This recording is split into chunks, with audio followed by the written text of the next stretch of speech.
Welcome to the History of European Theatre podcast, and thanks for joining me on this journey through millennia of theatrical history. Episode 170, The Merry Wives of Windsor. Wives may be merry and yet honest too. Last time, before slipping once again back into the medieval theatre, Shakespeare had been entertaining us with the history of Henry IV, and in so doing had introduced the character of Falstaff. Usually, The Merry Wives of Windsor is described as a play written as a vehicle for that character, which is true, but there is more to it than that, as it makes use of other comic characters from the Henry IV plays, and some new characters to paint a picture of a cross-section of contemporary English society. As you will hear, the play is a bit of an outlier in the canon, and is also of interest for that reason, and it divides opinion. It has been called the least funny of Shakespeare's comedies, yet has remained popular with performers and the theatre-going public alike. The date of the composition of The Merry Wives of Windsor cannot be set conclusively, but it is confidently placed by scholars in 1597 or perhaps 1598. Despite this, there are a couple of strong traditions that have surrounded the creation of the play. The first is that Queen Elizabeth, having seen the Henry IV plays, was so enamoured with the character of Falstaff that she requested Shakespeare write a play featuring Falstaff in love. If she did ask for that, it is not exactly what she got. More like an adulterous Falstaff or a fornicating Falstaff. The suggestion that the royal command then led Shakespeare to completing the play in a fortnight was then added to that story. There is no reliable source for either part of that, which first got formally recorded in the very early 1700s and then was repeated by Nicholas Rowe, the first editor of Shakespeare in 1709, as part of his extensive collection of stories about the playwright. The other tradition is that it was written as part of the celebrations for the election of Lord Hudson, the Lord Chamberlain and patron of Shakespeare's company, to the Order of the Garter. As being the recipient of the highest of the English chivalric orders, there certainly would have been extensive celebrations organised, and we know that Hudson was elected in April 1597, so this fits fairly neatly. But there is no contemporary source for that link. It was only in 1790 that Edmund Malone, the preeminent Shakespeare scholar of his day, suggested that this might be the case. He noted the references to the play to the Order of the Garter, such as when Mistress Quickly, disguised as the Fairy Queen, gives a long description of the order, or how the host is the owner of the Garter Inn, and the references to a German duke thought to be Frederick I, who was also bestowed the order in 1597. If Malone was correct, and the theory is not universally accepted, it means that the play was written between the Henry IV plays or interrupted the writing of Henry IV Part 2, as I mentioned last time. The fact that Pistol and Justice Shallow are introduced as new characters in Henry IV Part 2, but a relationship to Falstaff is taken as granted in The Merry Wives of Windsor, would appear to support that timing. What complicates things further is that there are no significant references to exactly when The Merry Wives of Windsor is set in relation to the Henry IV plays or Henry V, so that the play operates almost entirely as a standalone piece. There is no reference to the relationship between Mistress Quickly and Falstaff as developed in either Henry IV plays, nor to Shallow being duped for a loan, which might not have happened yet, or how Falstaff's relationship with Pistol and Nym becomes repaired to get them all together for Henry IV Part 2. Today we might well think of this play as a non-canonical sequel to the Henriade universe. It's not possible to say how Shakespeare's audience felt about such differences, but given that there are consistencies within the Henry IV plays themselves, perhaps no one was too bothered.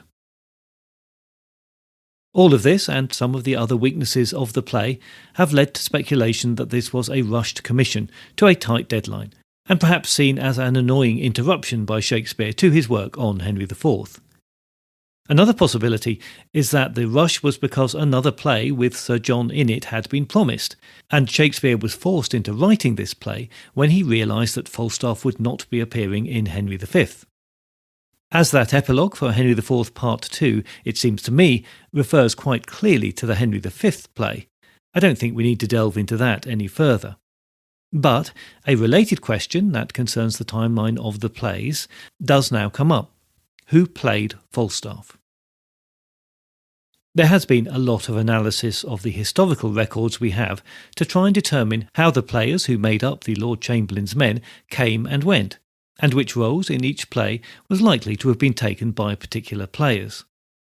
This also includes study of the odd rogue references to players' names rather than a character in stage directions in some of the quarto editions. For all of that, nobody has been able to say with certainty who originated the role of Falstaff. The general consensus leans towards Will Kemp, but he was known for his improvisational clowning, and there are no obvious spaces for that in the text we have here, and Falstaff is not thought to be typical of his comic roles. Peter in Romeo and Juliet, Dogberry in Much Ado About Nothing, and probably Bottom in A Midsummer Night's Dream and Lancelot Gobbo in The Merchant of Venice are all roles that he is more confidently linked to. Some scholars have suggested that as a character type, Falstaff was more likely to have been played by John Hemmings, while others have pointed out that Falstaff is a sort of pun on Shakespeare's own name, so perhaps he played the old knight, although, personally, I don't see that making such a pun on his own name means that Shakespeare necessarily played the role. What does seem to tie Falstaff to Kemp is that he is known to have left the Lord Chamberlain's men at about this time, and the character's absence from Henry V, as he'd been promised in the epilogue of Henry IV Part 2, and had been such a presence in that play and in Part 1, his absence suggests there was a decision not to hand the role to another actor to fill Kemp's boots in his absence. Kemp had been a member of Lord Strange's men from at least 1592, and would have been working alongside Shakespeare, Phillips and Burbage there until all three moved to the Lord Chamberlain's men sometime after the death of patron Fernando Stanley in April 1594. Kemp seems to have been party to the plans to construct the Globe Theatre, but never appeared in a performance there, so something happened in 1599 to prompt or force his departure. Because of the comments Hamlet makes to his players about excessive improvisation and the necessity to stick to a script, it has been suggested that Kemp's improvisational abilities no longer sat well with scripts that Shakespeare presumably felt needed to be represented as written, and there was some sort of falling out. Not necessarily with Shakespeare himself, but maybe with other members of the company. No doubt this was referred to as artistic differences at the time. There must have been plenty of big egos to contain within the Lord Chamberlain's men, so some sort of bust-up is hardly surprising. And now back to The Merry Wives of Windsor. Here's a brief summary of the plot. Justice Shallow arrives in Windsor to recommend his cousin, the rather foolish Slender, as a suitor for Anne Page. He is angry with Sir John Falstaff, who happens to be a guest at the Page's house for lunch, who has been poaching his deer. The local schoolmaster, Pastor Evans, tries to calm everybody. When Slender is left alone with Anne Page, he proves to be a rather inept suitor. Everyone else goes to the Page's house, where they meet Falstaff, who argues with Shallow, but aside, admits that he is in the wrong. Evans sends a letter to Mistress Quickly, who is housekeeper to the French Dr. Caius, and a friend of the Page's, via Slender's servant Peter Simple, asking her to promote Slender's suit. Later, at the Garter Inn, Falstaff reveals that he plans to pursue the wives of two wealthy merchants, Page and Ford. His companions, Nym and Pistol, refuse to help him in such dishonourable work, and he dismisses them. They decide to reveal his plans to the husbands, while Falstaff dispatches his page with a letter for each lady. As Mistress Quickly tells Simple that she will support Slender's suit, Dr. Caius returns home. He has plans of his own to marry Anne, and is angered by the letter from Evans. He sends Simple back to Evans with a challenge to a duel. Mistress Page and Ford meet and compare letters, which they find to be identical. They plot to teach Falstaff a lesson and invite him to Mistress Ford's house when her husband will be out with his friends. Meanwhile, Nym and Pistol inform her husband of Falstaff's plan. Master Ford is of a very jealous nature, and he decides to catch his wife in the throes of infidelity. He disguises himself as Master Brooke, finds Falstaff, and asks him to make a suit to Mistress Page on his behalf. Falstaff agrees, seeing a way to make some money out of Brooke. Slender continues to pursue Anne, but she is already meeting another suitor, which they do in secret, as her father disapproves of him. Mistress Page, meanwhile, encourages Dr. Caius to ask for Anne's hand.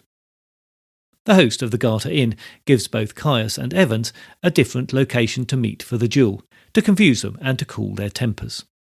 Eventually, they are persuaded to make up their differences, but quietly agree to avenge themselves on the host for the indignity he has put them through. At Mistress Ford's house, Falstaff is in mid-flirtation when Mistress Page interrupts, saying that the menfolk are returning. They persuade Falstaff to hide in a large laundry basket, which is then carried to the river, where he is thrown in the water, while Page searches the house for him. Enjoying their fun, the ladies decide to invite Falstaff back to trick him further. When alone, Mistress Quickly admits that she has been playing all three of Anne's suitors against each other and taking gifts from all of them.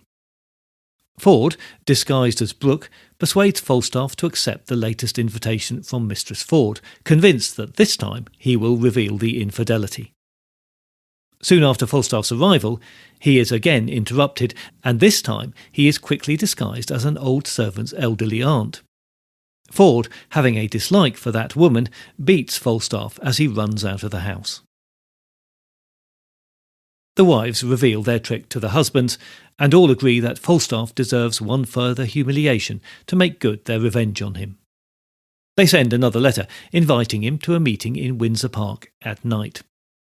He arrives disguised as Herne the Hunter, to a place where the other participants have arranged for children to perform as fairies, and Mistress Quickly to be the fairy queen, all to give Falstaff a very good scare.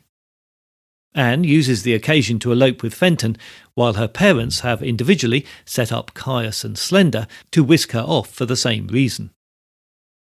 The fairies tease and pinch Falstaff until he recognises the plot, and he admits that he deserves his punishment. He makes up with Page and Ford and their wives, and Ford is reprimanded for mistrusting his wife, which he promises never to do again.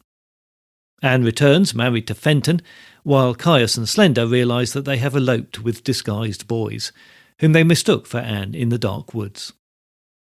Page and Mistress Ford accept Fenton as their new son-in-law, and all return home to have a good laugh over the night's activities. The Merry Wives of Windsor appears in the Stationers' Register in January 1602, where it is described as an excellent and conceited comedy of Sir John Falstaff, and a quarto edition was published that year. There was not another quarto until 1619, and both this and the earlier edition are truncated versions of the play, probably prepared from the memory of an actor. The first folio includes a much fuller version that was based on a prompt book copy of the play, and I'll discuss some of those editions in a moment. Lord Cobham, who had complained about the use of the name Oldcastle and got it changed, also complained about the use of the name Brooke, that was his family name. Presumably, this was Shakespeare hoping to get his own back after the fuss over the Oldcastle business, but it didn't escape Lord Cobham's notice. The text in the first folio changes Brooke for broom. The change is obvious and intrusive because the original puns on Brooke are retained but are now meaningless. The episode concerning the theft of the host's horses also appears to be heavily censored in all of the printed versions and is now of little value in the play in the form that we have it. There is no obvious source for the play, but it plays into traditional comic stories about cuckolded husbands and wives capable of manipulating unworthy men. There is some resemblance to a play by Henry Porter, Two Angry Women of Abingdon, that was published in 1599. However, because of uncertainties over the dating of both plays, it is equally likely that Shakespeare's play influenced Porter and not the other way around. Perhaps the first thing to note about the play is that it is Shakespeare's only play, apart from the history plays and the opening frame of The Taming of the Shrew, that is firmly set in England, and in this case in the very specific environs of Windsor. The castle, the great park, and the nearby Frogmore and the villages of Datchet and Eton are all mentioned. But of course, this is Falstaff's play, so let's start with him. Harold Bloom, that very influential writer on Shakespeare, declared that Falstaff was the grandest personality in all of Shakespeare. But he meant the Falstaff of the Henry IV plays, not this version.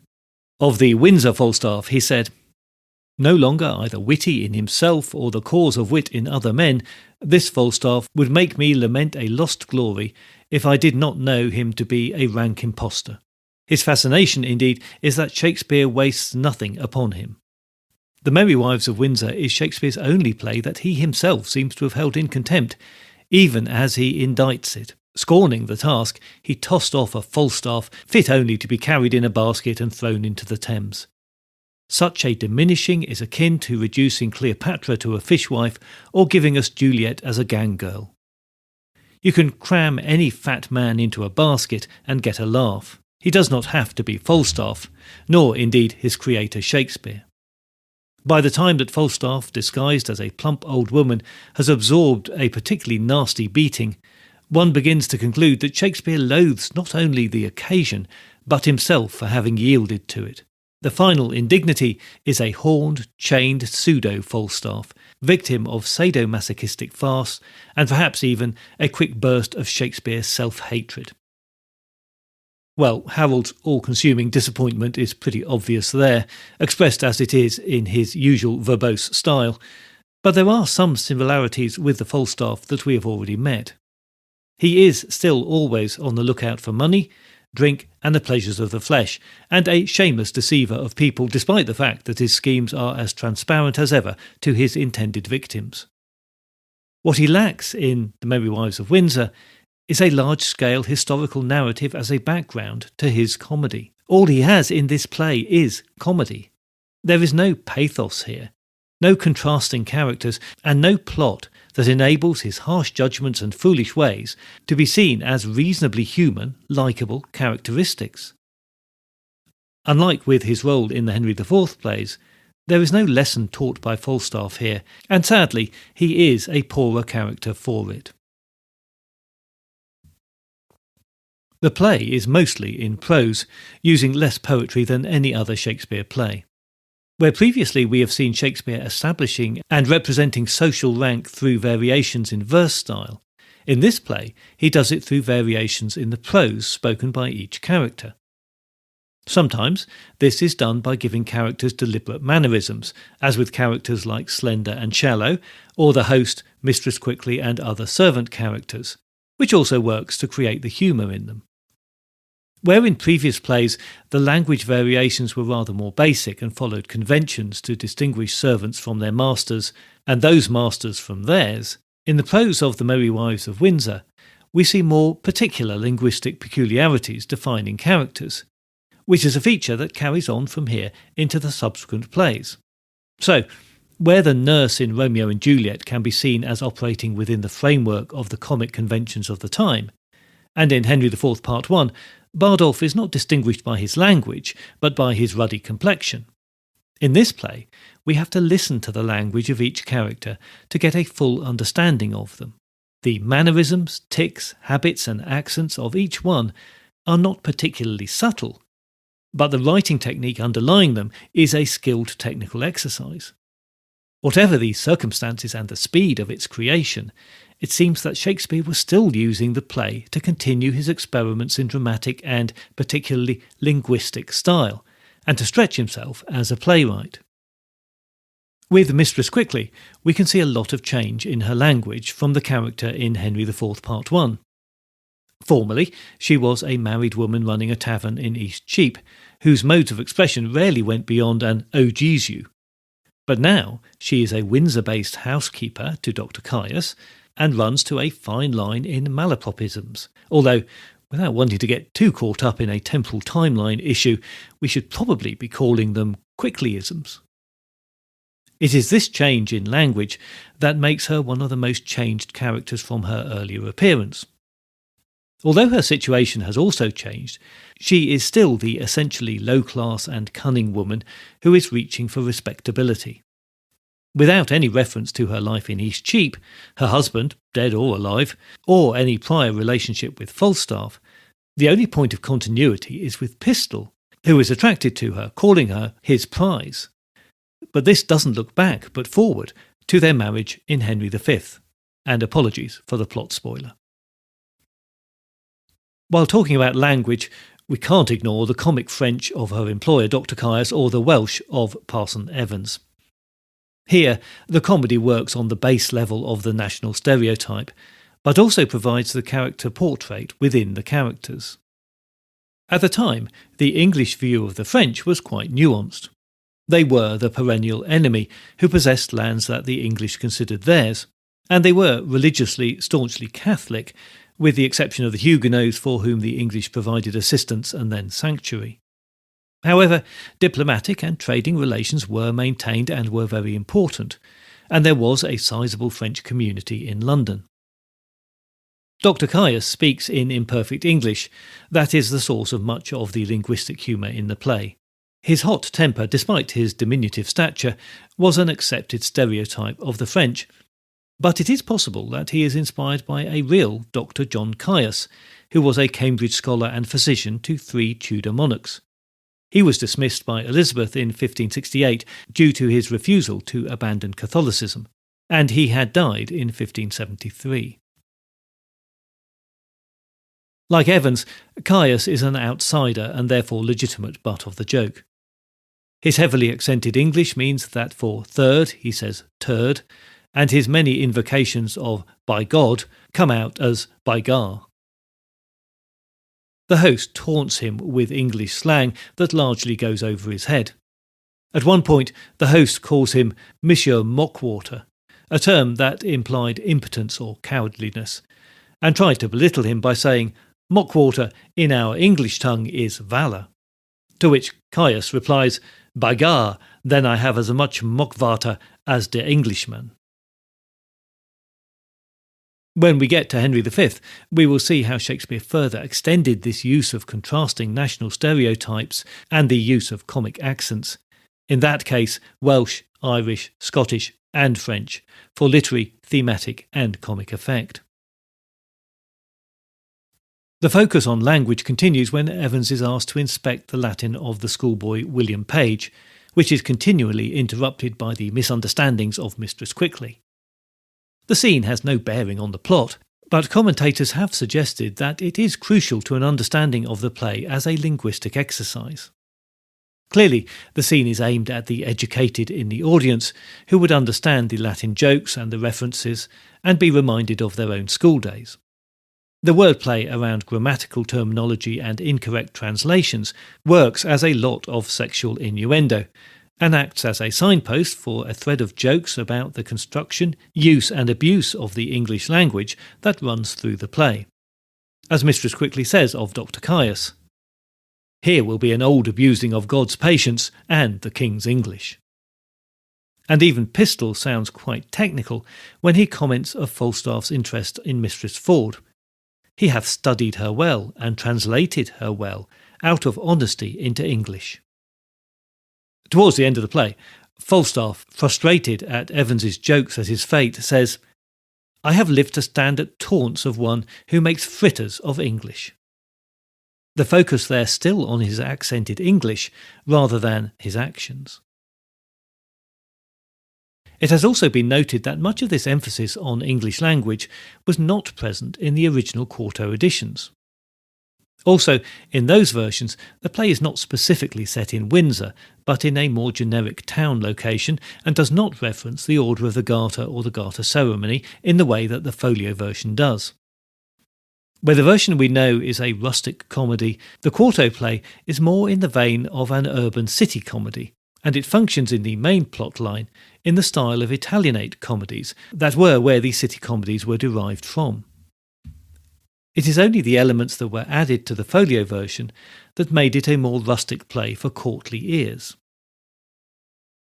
Because we don't know anything of the provenance of the quarto editions, we can't say for sure when and why the changes to the play were made, but one possibility is that Shakespeare set out to write a kind of comedy, perhaps one that was aimed at the playhouse and the general audience, but which was then altered when it became attached to a specific court performance, probably the Garter Ceremony for Lord Hudson.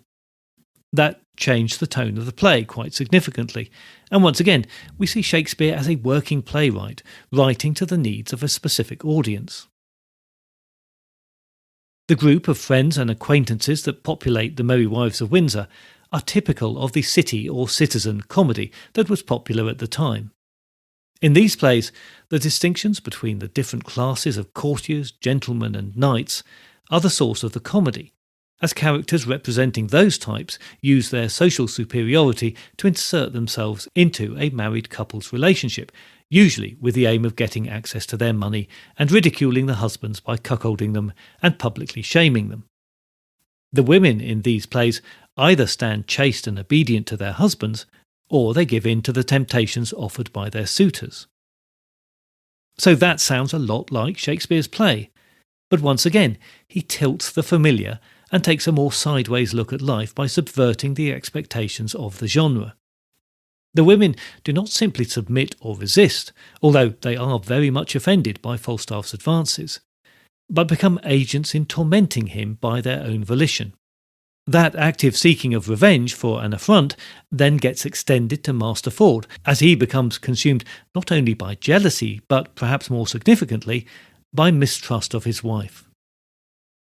The role of the women here, it has been suggested, reflects and is rumination on the facts of the country dealing with a female ruler. Since the accession of Mary, but particularly in response to Elizabeth's reign, what had been the normal view of a woman's role as subservient to her husband in all things, political and economic, was being tested. The only place where the woman, and specifically the wife, was truly in command was in the domestic life of the household. Elizabeth had to speak, and probably thought of herself, in male terms, to command the respect of her courtiers. But her very presence on the throne for a long and essentially successful reign meant that the role and agency of women was being questioned. And perhaps this is why Shakespeare could craft strong and active female characters. Because the play is embedded very much in reality, with references to everyday activities, objects, tasks and concerns, we cannot see this as a topsy-turvy comic world with Falstaff acting as the Lord of Misrule, but have to take it as realistic, and therefore more threatening to the status quo, with questions that are to be taken more seriously than might otherwise have been the case. Mistress Page and Ford, we are told, have all the rule of their husbands' purses. And the idea that they would protect their domestic domain from the invasion that Falstaff represents would not be unfamiliar to the contemporary audience. Although the masque that ends the play can be seen as typical of the ending of a comedy, with a marriage, a neat resolution of all the plot lines as they come together, and punishment matched with forgiveness, it still carries some of the more serious themes of the play with it. Elizabeth, in the form of the Fairy Queen, is cast as a diligent housekeeper, and by extension, a good housekeeper of the realm. As Pistol, disguised as a hobgoblin, says, "Our radiant queen hates sluts and sluttery." And the Queen herself speaks in domestic terms, as she commands her elvish servants to properly check and clean every corner of her home, as a means of protecting it. Search Windsor Castle, elves, within and out. Strew good luck, elves, on every sacred room, that it may stand till the perpetual doom, in state as wholesome as in state 'tis fit, worthy the owner, and the owner it. The several chairs of order look you scour, with juice of balm, and every precious flower.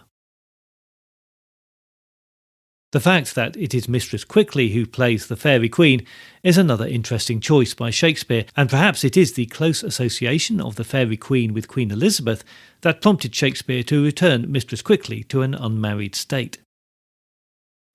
The audience probably would have expected Anne Page, the young virgin, to represent the Queen in the masque, but she is whisked away to marriage by a man of her own choice, perhaps a subtle reference to the desires of the Queen herself. The play was first produced at a difficult time for Elizabeth's reign, when plague and bad harvests had severely affected the population, a population who were also under a heavy burden of taxation to pay for foreign wars. Elizabeth had been forced to curtail crown and court spending, And the reference to searching every corner of the household may be to suggest that everybody, including the Queen, should be looking for the loose change dropped behind the sofa. But as the characters depart for a bit of a party, although surely a slightly awkward one, especially after Falstaff has had a drink or two, perhaps we don't need to be reading too much into this play, as if it were some sort of political polemic. Its humorous and magical ending reminds us of A Midsummer Night's Dream, or As You Like It, and it is, when all is said and done, a comedy, an entertainment, for the pleasure of the people, and perhaps a queen too.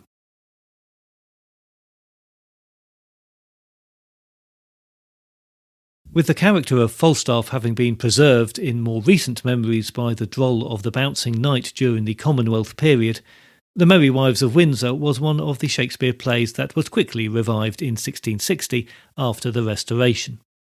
Samuel Pepys saw it 3 times between 1660 and 1667, although he never thought much of the play, saying of the 1667 production that it did not please me at all, in no part of it. There was an adapted version in 1702 by John Dennis called The Comic Gallant, but this didn't do well, and it was Charles Keane's 1851 production of the folio script that returned it to regular performance on the English stage, where it has remained ever since. The play and the character of Falstaff is also notable because of the number of operas and operettas that it has inspired, starting in 1761 but most famously in Verdi's Falstaff from 1893. But a special mention should go to the Ralph Vaughan Williams version called Sir John in Love. Composed in 1929, much of the libretto is taken directly from Shakespeare's text, and it is the only musical adaptation to feature all the characters and strands of the plot.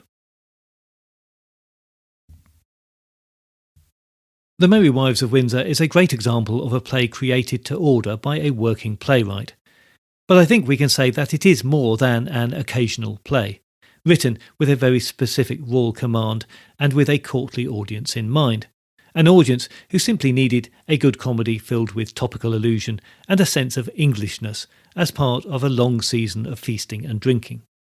This probably is the context in which we should see the play, but even so, I hope I've shown that Shakespeare produced something better than that might suggest. As a play of language, no less than any other of Shakespeare's plays, it paints a contemporary picture of life in provincial England. The cross-section of society it presents is unique, as is the non-aristocratic and domestic feel of the drama. And for this, it will always be something of an outlier in the canon, but nevertheless worthy of our attention. Next time, after another guest episode, but one that will on this occasion take us forward in the timeline, we will continue with the Shakespeare comedy, and a play where the concern for the manipulation of language is taken further, with what is effectively a study of all of the aspects of the language of rhetoric. As a contrast to The Merry Wives of Windsor, we find a very much more refined and delicate landscape in the world of Love's Labour's Lost. In the meantime, if you've not done so already, please join the Facebook page or group, or find the podcast on Instagram or Blue Sky to keep up to date with new episodes and other theatre-related things. If you do feel able to help out with the costs of running the podcast, then please head on over to Patreon, where you will find additional content for a small monthly fee or a one-off donation. You can also make a one-off show of support through Ko-fi.com. I look forward to your company next time, but if you have any comments or concerns in the meantime, you can contact me by email at thoetp@gmail.com or through the website, where you can leave me a voice message by clicking on the microphone icon, or you can write to me on the contact page. That's all at www.thehistoryofeuropeantheatre.com.